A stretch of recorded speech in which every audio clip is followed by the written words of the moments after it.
Hello, I'm Molly Gill, Vice President of Policy for FAMM. 2018 is off to a roaring start, with FAMM working in 9 states across the country. Here's the rundown of where we are working this year.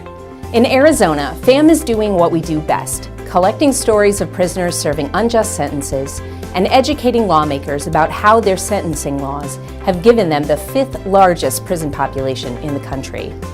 In Florida, FAMM is supporting bills that would give judges more discretion in drug sentencing and change the amounts of drugs that trigger the state's draconian mandatory minimums. We're also supporting a constitutional amendment that would allow changes in sentencing laws to be applied retroactively.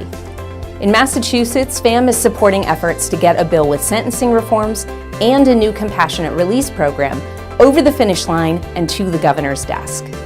In Maryland, FAMM is opposing efforts to require longer prison stays and create new mandatory minimum sentences. These outdated ideas cost a lot but don't cut crime.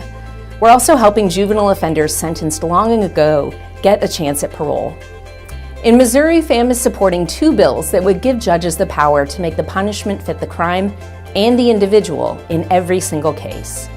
In Pennsylvania, FAMM is fighting efforts to bring back the mandatory minimums that Pennsylvania's Supreme Court struck down as unconstitutional 2 years ago. And in New York, FAMM is helping train lawyers to file clemency petitions for state prisoners. We're hopeful that Governor Cuomo will grant many commutations in the year ahead.